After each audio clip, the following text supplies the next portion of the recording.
Matatanda ang sinabi ng action star na si Jeric Raval sa panayam sa kanya sa programang Fast Talk with Boy Abunda noong September 2025 na hindi raw niya sinasadya ang pag-amin niya tungkol sa pagkakaroon ni AJ Raval ng 2 anak sa boyfriend nitong si Aljur Abrenica. Sinabi naman ni Aljur sa isang panayam noong October 2025 na hindi pa raw siya komportable na pag-usapan ang mga anak niya kay AJ.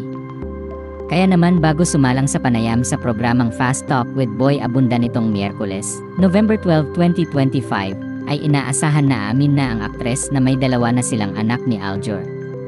Sa naturang programa, inamin ni AJ kay Tito Boy na 5 na ang kanyang anak. 2 sa dating karelasyon niya na walang kaugnayan sa showbiz at 3 kay Aljur. Binalot ng katahimikan ang studio ng Fast Talk with Boy Abunda nang sabihin iyon ng aktres. Kasunod nito ay sinabi ni AJ ang pangalan ng 5 anak niya.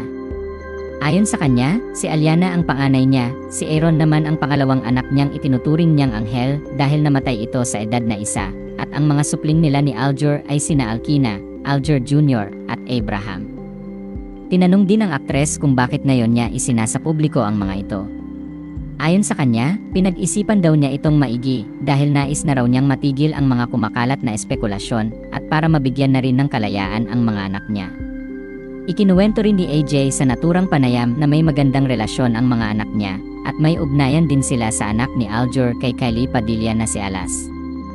Hindi rin itinanggi ng aktres na mahirap ang pinagdadaanan niya bilang isang batang ina. Ayon sa kanya, noong una ay nahirapan daw siya nang pasukin niya ang mundo ng motherhood pero kalaunan ay nasanay na rin daw siya. Kaya naman ang mensahe ni AJ sa mga anak niya ay maging mabuting bata sila at huwag silang gumaya sa kanya. Ang pangarap niya naman para sa mga anak niya ay magkaroon ng malayang buhay. Ibinalita ng Pep.ph na kasama ni AJ Raval sa studio ng Fast Talk with Boy Abunda ang kanyang amang buong buo ang suporta sa kanya. Ayon sa ulat ng Pep.ph, sinabi ni Jeric Raval na mabuti na ang pag-amin na ginawa ng kanyang anak para hindi na itinatago ang mga apo niya.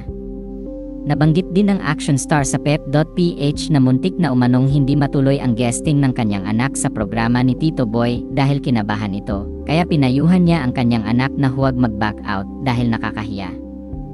Maganda ang naging resulta ng panayam ni Tito Boy kay AJ Raval dahil malayang-malaya na ngayon ang pakiramdam ng aktres. Bakas kasi sa mukha ni AJ ang kaligayahan na nararamdaman niya dahil wala na siyang dahilan para ilihim niya sa publiko ang mga anak nila ni Aljur. Samantala, nagbigay naman ng komento ang aktres na si Kylie Padilla matapos ibunyag ni AJ ang tungkol sa pagkakaroon niya ng 3 anak kay Aljur. Sabi ni Kylie sa kanyang Facebook post, "Ito lang po comment ko para matapos na. Matagal ko na pong alam pero syempre inuna po namin ang kapakanan ng mga bata. Sobrang close sila at yun pinaka-importante. Happy that now di na kailangan magtago. Proud of you. Peace all around. Sana matapos na drama."